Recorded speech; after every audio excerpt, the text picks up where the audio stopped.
The day I discovered my wife Jane had cheated on me with her coworker Chad, it felt like my entire world crumbled around me.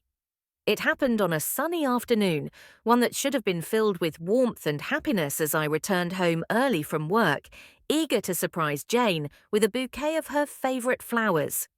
But the surprise was on me. As I stepped into our dimly lit living room, a sense of unease washed over me. It felt empty, devoid of the usual warmth and comfort. And there, on the coffee table, lay Jane's phone, its screen illuminating with a string of messages from Chad. Curiosity mingled with dread as I picked up the device, and what I found within its contents shattered my heart into a million jagged pieces. Love notes, filled with affectionate words, revealed a secret world of betrayal and deceit. Plans for clandestine rendezvous and explicit promises painted a picture of a relationship that was anything but faithful. Anger surged through my veins, mingling with the raw pain gnawing at my chest like a relentless beast refusing to let go. With trembling fingers, I scrolled through the damning evidence, each message cutting deeper than the last. I knew I had to confront Jane, but I needed a plan. That's when the seed of revenge took root in my mind, fueled by the need to make her feel the same agony she had inflicted upon me.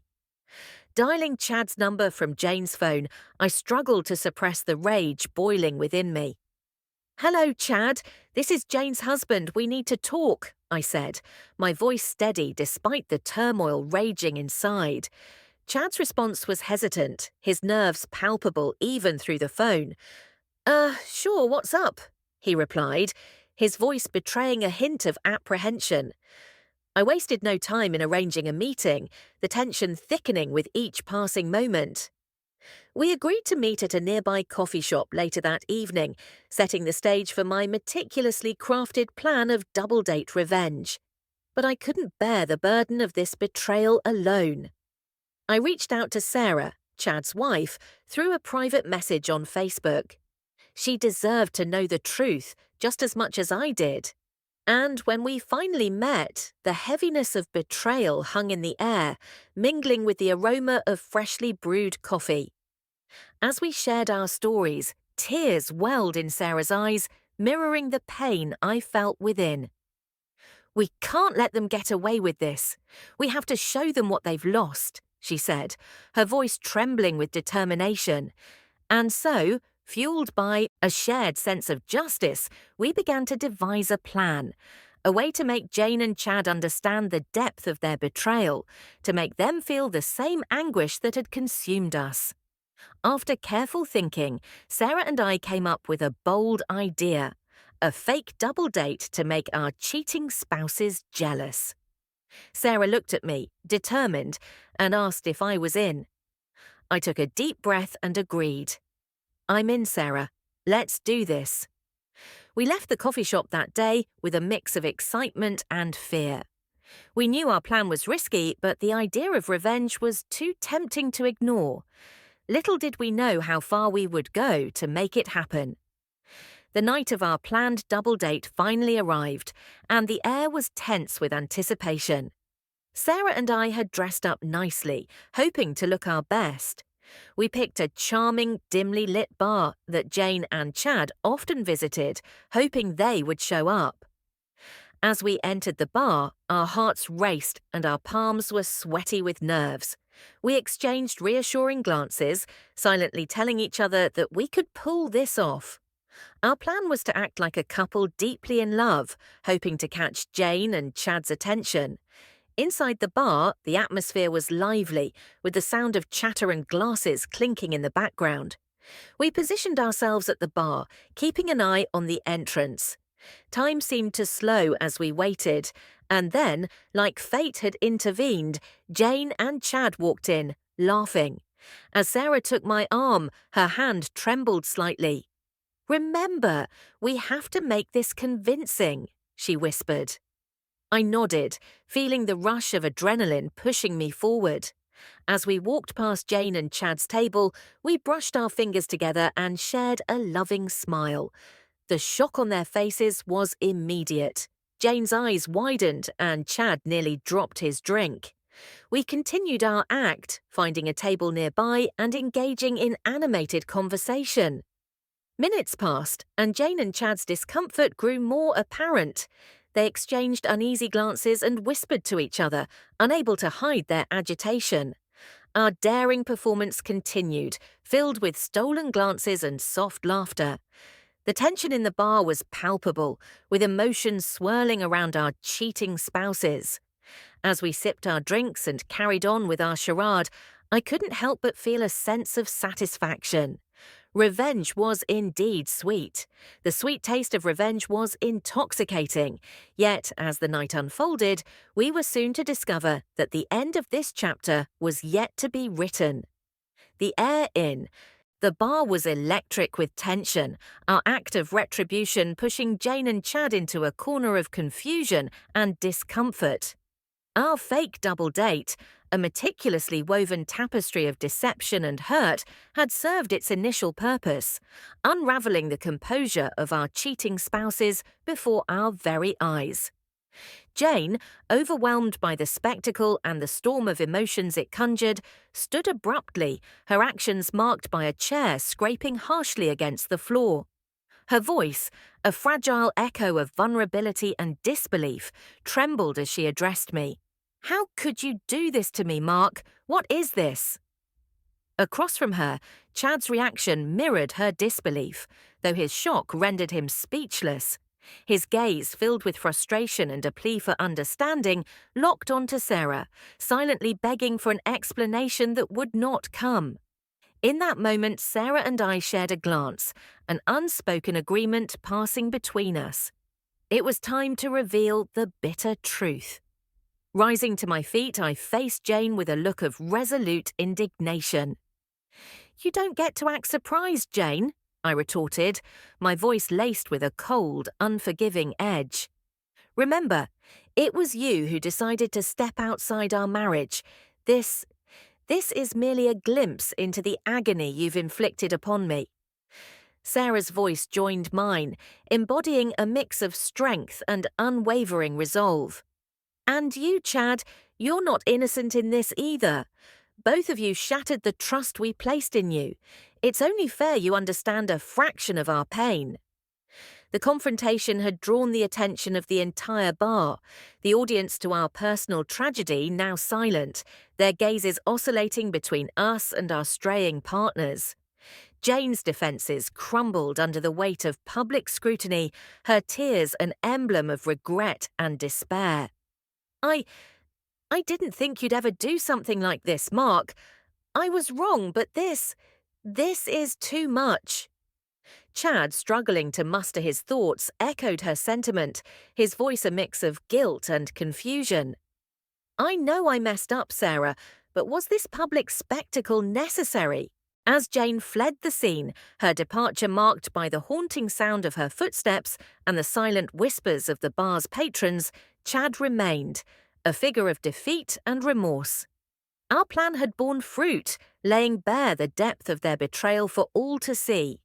Yet, as the dust settled, Sarah and I were left to grapple with the aftermath. The satisfaction of our revenge was tinged with the bitter realization of our loss.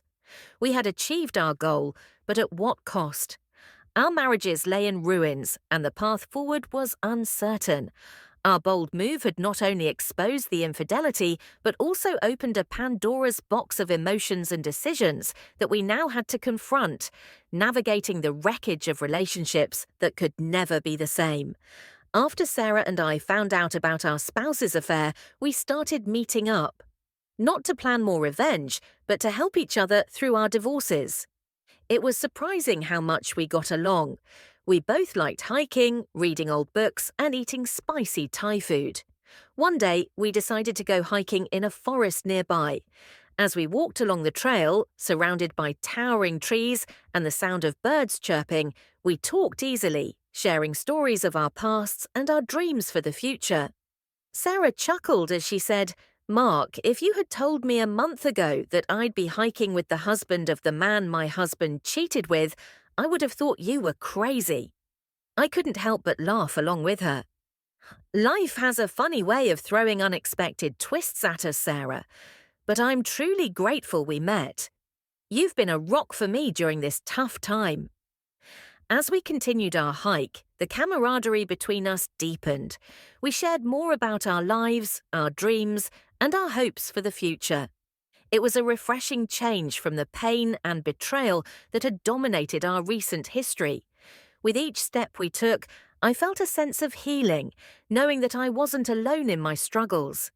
Over time, our friendship grew stronger, becoming a source of comfort and support as we navigated the complexities of starting anew. We weren't driven by revenge anymore. Instead, we were fueled by the genuine connection we had forged in the midst of our shared turmoil. Sarah became more than just a friend. She became like family to me, someone I could rely on no matter what. A year after the events of our first story, my life took a promising turn. I met Emma, a woman who rekindled my belief in love. Our relationship blossomed quickly, and after a whirlwind romance, we decided to tie the knot. Our wedding day was magical, filled with love and laughter. It felt like we were destined for a lifetime of happiness together. For our honeymoon, we chose a picturesque, secluded island, hoping to create cherished memories together. The sun was setting on our first evening there when I decided to take a brief walk along the shore. But as I returned to our beachfront bungalow, my heart sank as I discovered the truth I had dreaded. When I stumbled upon Emma with another man, it felt like a punch to the gut, reopening wounds I thought had healed. The sight of them together, laughing and wrapped in each other's arms, sent shockwaves of betrayal through me. In that moment, I couldn't bear to confront her.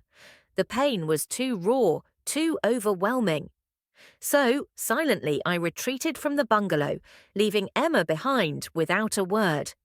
As I hastily packed my belongings, Emma's voice called out to me, filled with concern and confusion. Her pleas echoed in my mind, but I couldn't bring myself to respond. Leaving her stranded on that island felt like a betrayal of its own, but the hurt was too deep, too profound to face her.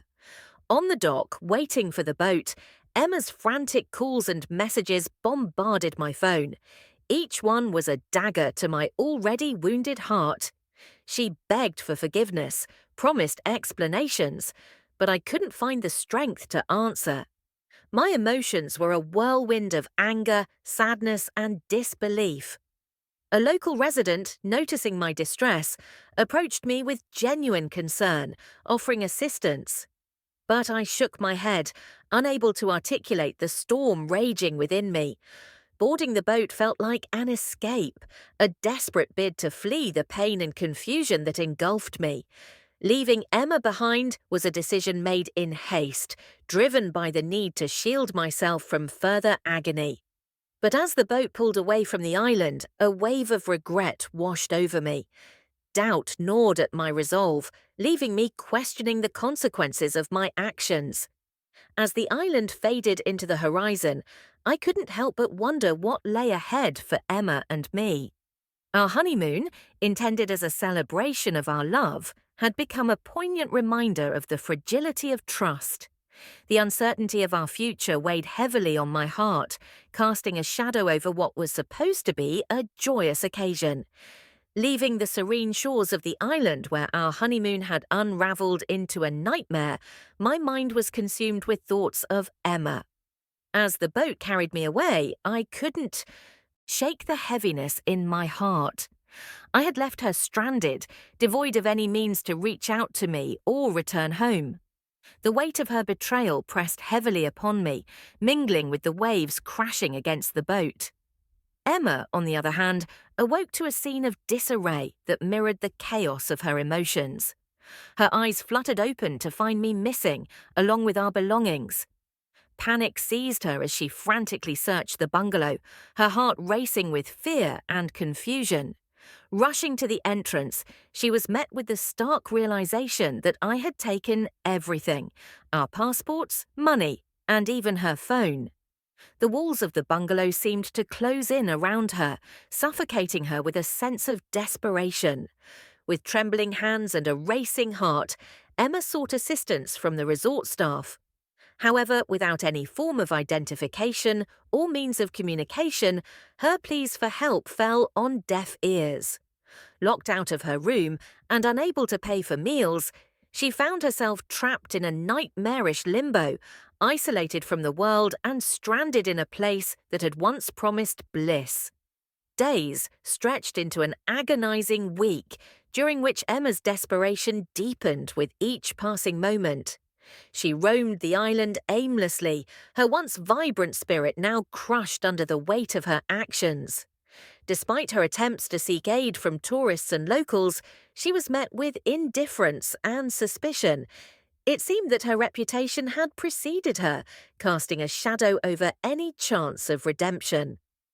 As the sun dipped below the horizon one fateful evening, Emma found herself alone on a desolate stretch of beach, tears mingling with the salt water as she reflected on the choices that had led her to this precipice of despair.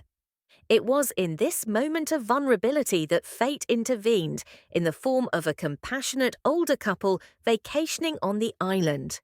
Concern etched into their faces, the couple approached Emma with empathy and kindness. The woman's voice, soft and soothing, cut through the darkness of Emma's despair. "Are you all right, dear? You look like you could use some help." Emma hesitated, her voice choked with tears, before finally opening up about her plight. I messed up," she admitted, her words tinged with regret. "My husband left me here, and I have no way to get home." The man exchanged a knowing glance with his wife, a silent understanding passing between them. With a gentle reassurance, he offered their assistance. "We can help you contact your family or friends," he offered, his tone filled with genuine concern. "It's not safe for you to be stranded like this." Over the next few days, the couple became Emma's lifeline, helping her reach out to her family, who in turn arranged for her safe return home. The journey was fraught with difficulties, as Emma had to rely on the kindness of strangers to survive. Each moment was a testament to her resilience and the generosity of those who offered her aid in her time of need. Meanwhile, back home, I had severed all ties with Emma, determined to move forward and heal from the wounds of her betrayal. Our brief marriage had ended in ruins, and there was no turning back. Despite the pain that lingered in the recesses of my heart, I knew that I had to focus on rebuilding my life, leaving behind the painful memories of our ill-fated honeymoon. Emma's downfall served as a stark reminder of the consequences of her actions. Her desperate plight was a reflection of the chaos she had sown, a price she would pay for her betrayal. As our lives diverged onto separate paths, there was no returning to the time when our love was pure and untarnished. The chapters of our story had closed, leaving behind a trail of shattered dreams and broken promises.